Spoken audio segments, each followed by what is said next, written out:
আমেনা হত্যার বিচার চাই। বিগত কিছুদিন আগে আমাদের নরসিংদী জেলাতে আমেনা নামক এক 15 বছরের কিশোরীকে গণধর্ষণের মাধ্যমে হত্যা করা হয়। আমরা এই আমেনা হত্যার বিচার চাই। মানুষ হইয়া সে কিভাবে পারলো একটা 15 বছরের কিশোরীকে এভাবে গণধর্ষণ করে হত্যা করতে? ভাই একবার চিন্তা করে দেখেন তো, সে আমার বোন হতে পারতো, আপনার বোন হতে পারতো, অথবা আপনার মেয়ে হতে পারতো। ভাই কালকে যখন নরসিংদীতে এই আমেনা হত্যার দাবিতে প্রতিবাদ করা হচ্ছিল, তখন ভাই সেই প্রতিবাদে 100 মানুষ খুঁজে পাওয়া যায় নাই। আমাদের এই বাংলাদেশটা বর্তমানে এমন একটা দেশে পরিণত হয়েছে যেখানে সত্যের কোনো ঠাঁই নাই। আজকে যদি আমি একটা সত্য কথা বলি ভাই, আমাকে মৃত্যুর হুমকি দেওয়া হবে। আজকে যদি একটা নেতার মিছিল দেখা হইতো, তাহলে দেখতেন ঘন্টা দুয়েকের মধ্যে ওইখানে হাজার হাজার মানুষ জড়ো হয়ে যেত। কিন্তু আজকে আপনার আমার বোনকে গণধর্ষণের মাধ্যমে হত্যা করা হয়েছে, আমরা তার প্রতিবাদে রাস্তায় নেমেছি ভাই, 100 মানুষ খুঁজে পাওয়া যায় নাই। আমেনাকে ধর্ষণ করে যারা হত্যা করেছে তাদের মধ্যে প্রধান আসামি হচ্ছে নুরা।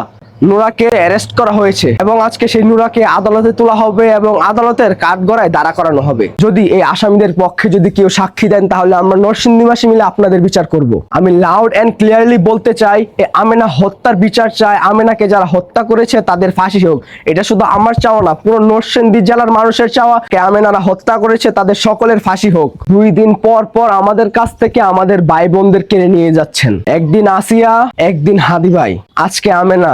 2 দিন পর পর কেন আমরা আমাদের ভাই বোনদেরকে এভাবে হারাবো? আসিয়া হত্যা হয়েছে, বিচার হয় নাই। হাদি ভাই হত্যা হয়েছে, এখনো বিচার হয় নাই।